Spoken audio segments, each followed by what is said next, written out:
Sveiki! Šiandien noriu pasidalinti su jumis labai svarbia tema. Tai yra Founders Leaver sąvokomis, kurios susijusios su startuolių komandos nariais ir jų pasitraukimu iš verslo.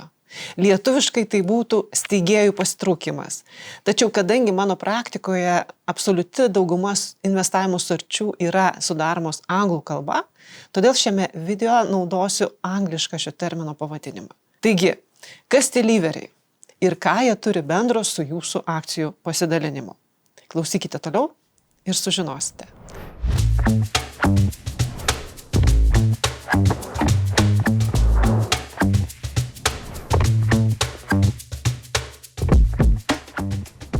Aš esu Daiva Rakauskaitė, rizikos kapitalo fondo valdymo įmonės Aneli Capital steigėja ir partnerė, taip pat atestuota finansų analitikė ir CFA Institute bendruomenės narė.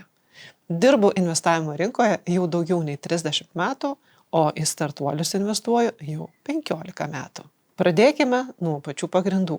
Kai komandos narys ar net founderis nusprendžia palikti įmonę, kyla klausimas, ką daryti su jo turimomis akcijomis. Kokiu būdu jis pasitraukia iš įmonės, kitaip tariant, ar tai bus geras leveris, blogas leveris ar tiesiog neutralus.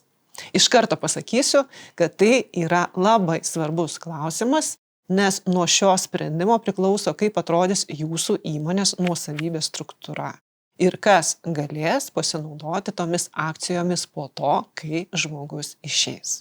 Taigi, pradėkime nuo. Tai įvyksta tuomet, kai darbuotojas ar steigėjas, kuris palieka įmonę dėl tam tikrų objektyvių priežasčių, pavyzdžiui, asmeninių ar sveikatos problemų ir svarbiausia išeina taikiai. Jis neatsitraukia dėl darbo nesutarimo ar verslo nesėkmės. Dažniausiai tokiu atveju jis išlaiko savo akcijas ir turi teisę jas parduoti, jei taip numatyta sutartyje, tačiau už sąžiningą kainą. Tai gražus išėjimas, kur viskas vyksta pagal planą. Akcijas išperka esami akcininkai arba pati įmonė ir niekas kitas nesugadina nuosavybės lentelės. Kitas atvejis. Jis įvyksta tada, kai darbuotojas ar steigėjas, kuris palieka įmonę dėl nesutarimų, nesėkmingų sprendimų arba tiesiog nes atėjo laikas ieškoti kitų galimybių, tačiau palikdamas pakenkia ne tik savo įmoniai, bet ir gali būti sugadinta įmonės reputacija. Tai gali būti, kai founderis palieka verslą, nes tiesiog nustoja dirbti arba ima veikti prieš įmonės interesus. Bet leveris tai dažniausiai praranda teisę į savo akcijas arba gauna už jas labai mažą kainą. Tai gali būti šiek tiek skausminga tiek įmonei, tiek ir pačiam asmeniui, tačiau tai yra būdas apsaugoti kitus komandos narius ir užtikrinti, kad verslas nenukentėtų.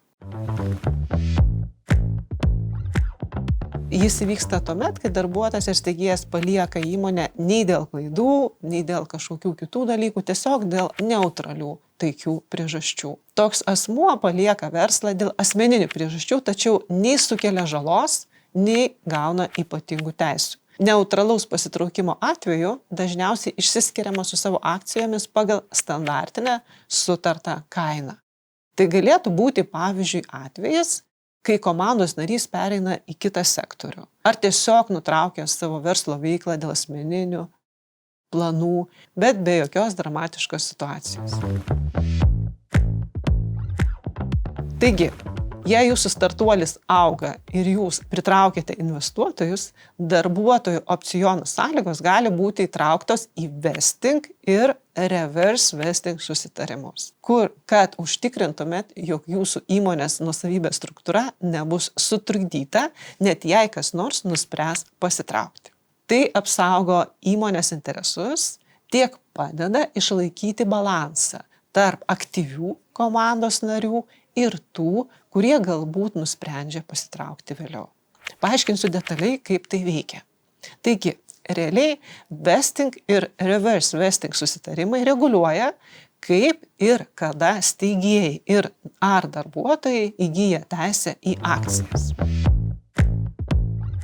Vesting lietuviškai įsigaliojimas arba įgyvendinimas tai yra procesas, per kurį steigėjai ar darbuotojai palaipsniui įgyja teisę į akcijas pagal nustatytą grafiką.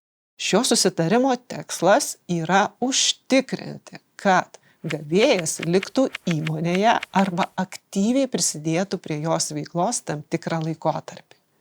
Pavyzdžiui, jei yra susitariama, kad steigėjui skiriama 10 000 akcijų su 4 metų vesting laikotarpiu ir 1 metų klifu, tik nesumaišykite su klafučiu uogų pyragu. Tai reiškia, per pirmus metus jis negauna nei vienos akcijos. Po 1 metų jis įgyja teisę į 25% akcijų arba 2500 akcijų. Likusios akcijos suteikiamos proporcingai kas mėnesį ar ketvirtį per likusius 3 metus.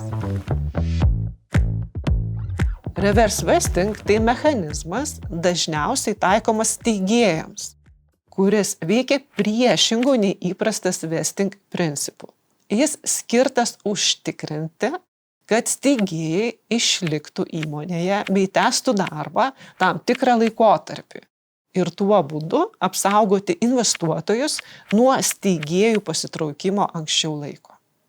Paprastai investuotojai sutaria su steigėjais, kad jie dirbs įmonėje bent 3-4 metus po investicijos.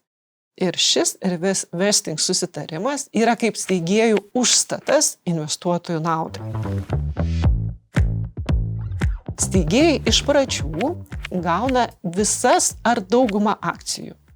Tačiau sutartyje numatoma, kad jei steigėjai pasitraukia iš įmonės per tam tikrą laikotarpį, jie praranda dalį ar visas akcijas. Akcijos įgyjamos vested tik palaipsniui pagal nustatytą grafiką. Pavyzdžiui, steigėjas iš karto jau yra įgijęs 20 000 akcijų. Tačiau sutartyje yra numatoma, kad akcijos grįž, tai yra bus atšauktos, jei jis pasitrauks per 4 metų laikotarpį. Po 1 metų jis išlaiko 25% akcijų, o likusias akcijas uždirba kas mėnesį ar ketvirtį per likusius metus. Vesting dažniausiai naudojamas darbuotojams, kurie įgyja akcijas per tam tikrą laikotarpį, o reverse vesting dažniausiai taikomas steigėjams, kurie jau turi akcijas, bet jų teisės į tas akcijas apsaugomos palaipsniui. Pirma, abi sistemos užtikrina, kad steigėjai ar darbuotojai išliktų motyvuoti ir prisidėtų prie įmonės augimo.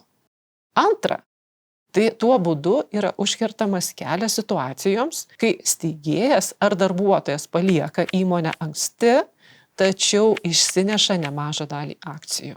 Ir dabar, dar vienas svarbus klausimas. Ką daryti su steigėjais, kurie nebedirba? Jie startuolį, įsteigė 2 ar 3 žmonės ar daugiau, naujų investuotojų jūs dar nesate pritraukę, tačiau 1 ar keli iš jų pradeda atsitraukti. Tuomet geriausia būtų iš anksto nustatyti, už kokią kainą jie galės parduoti savo akcijas. Tai gali būti skausminga, tačiau ilgainiui tai padės išvengti chaoso tarp akcininkų ir neatbaidys galimai naujų prisitraukiančių investuotojų. Tad, kai kitą kartą galvosite apie savo startuolio struktūrą, prisiminkite šias lever ir vesting sąvokas ir įtraukite jas į savo sutartis. Tai padės jums užtikrinti, kad net ir pasikeitus komandos nariams, verslas galės ir toliau sėkmingai augti. Jei šis video jums buvo naudingas, kviečiu apsilankyti Anely Capital svetainėje anelycapital.com. Jei jau esate pasirengę pradėti vystyti savo startuolį, drąsiai kreipkitės į mūsų komandą, pasiruošusi padėti jums pasitikrinti, ar jūsų startuolis gali tapti patrauklus rizikos kapitalo investicijoms. Dėkoju, kad žiūrėjote.